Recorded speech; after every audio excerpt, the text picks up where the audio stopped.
Alright, Kimbo White here. Gonna do a quick recap of UFC 130. The event just ended. Kendall Grove was unable to use his tools the way I thought that he would be able to against Tim Bosch. Did not use his tools effectively. The reach, the kicks, he was unable to really even try for any type of a takedown due to the fact that Tim Bosch came in the best shape I've ever seen this guy. Of course, he's fighting 20 pounds lighter than he normally does, and came in just with a completely overpowered Kendall Grove the entire first two rounds, and he was still into the third round when Kendall, you could give Kendall the third round. Really, it was a fairly one-sided fight. Bosch really gets all three rounds 10-9. Kendall could have almost pulled that last round out 10-9. But the only reason that he did it even that much was because Tim Bosch worked so hard in the first two that he started gassing out a little bit. I'm telling you guys right now that what I see in Tim Bosch is a little shades of Randy Couture. The guy's looking like a younger Randy Couture at 185 with just his striking was looking good. Stepped the striking up just a notch, and the cardio a little bit for sure. Can't be gassing out in 3 if he's going to be trying to fight 5 for a title. So, when the guy needs to step up the cardio quite a bit, and I think he's a huge force at 185. Extremely scary. He just manhandled Kendall Grove, and has good takedowns and good stand-up. So, hats off to Tim Bosch. Miguel Torres fought a hell of a fight. To be real honest with you, I think this fight here could have went either way. The reason that Demetrius Johnson won the fight was because he was on top for the most part. But to be real honest with you, he did not do most of the. He was not the offensive fighter, even though he was on top. It was kind of like Matt Hughes versus Matt Serra the last time they fought, and I felt like the guy that was on his back the whole time won the fight. But that's not the way it works when it comes to MMA and the current judging that we have. If the guy's on top, he's going to win the fight. Even if he doesn't do a lot of damage, even if all he's doing is defending submissions the entire fight, he's still going to win because he's on top. So I'm not trying to take anything away from Mighty Mouse Johnson. Hats off to him for winning the fight. Miguel Torres is looking more like the old Miguel Torres if he just let his hands go and kicks a little bit more, but he's reformed his fighting style or whatever he did. So it's going to take a lot of these WEC guys a little bit to come around and fight the way they did in WEC because they're adjusting to the whole UFC thing. Thiago Alves and Rick Story, what can you say about this fight?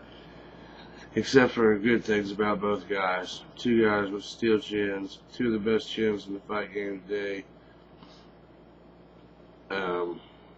Rick Story came out and has told the MMA world quite a few things. One, with just a little bit of sharpening on the wrestling and a little bit of work on the cardio.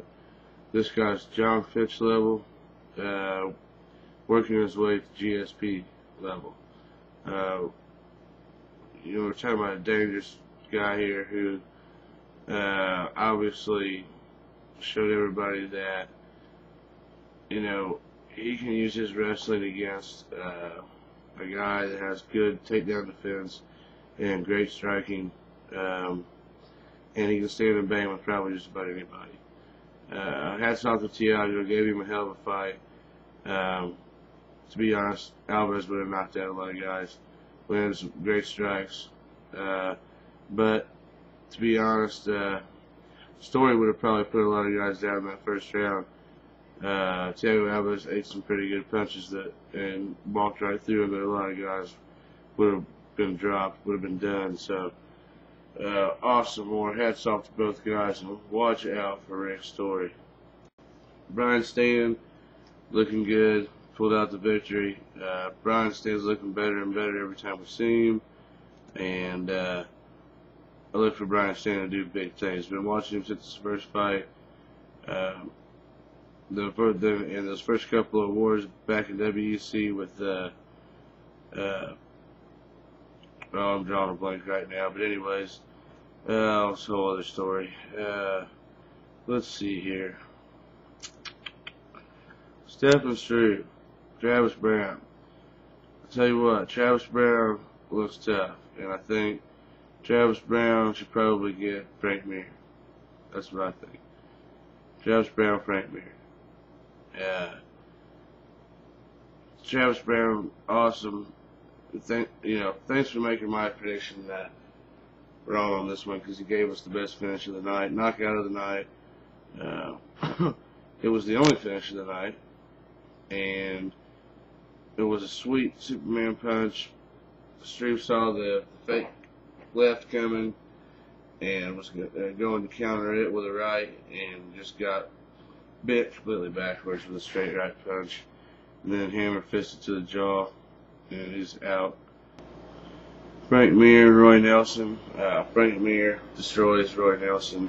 We didn't really expect that, most of us. Some people call it like that. Frank Mir came in looking, for 260, he was in quite good shape. It didn't look 260. It looked, to me, as big upper body wise as he's been against Lesnar and Carwin, but I think he came in at a different 260, a more athletic 260. He's moving real well, and you can tell he's been putting even more into his stand-up game, and came in and just pretty much destroyed Roy Nelson. Roy Nelson did really not do a whole lot the whole fight. One judge even saw it 30-26, so I didn't expect that, and hats off to Frank.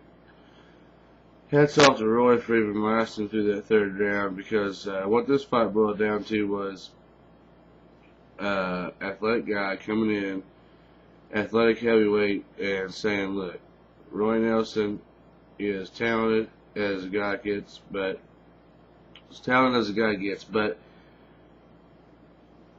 when it comes down to it, if you're going to fight an athlete, you're fighting athletes, you're not going to be able to come in there with that gut and be a serious contender. There's just no way.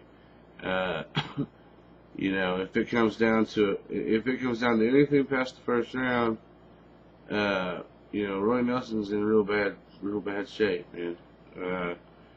And I like Roy, but Roy's gonna have to. Roy has no future past where he's at in the heavyweight division right now. Roy is not going to get past Mir. Obviously, he's not going to get past Dos Santos. So he's not going to get past. He's not getting past Carwin. He's not getting past Lesnar.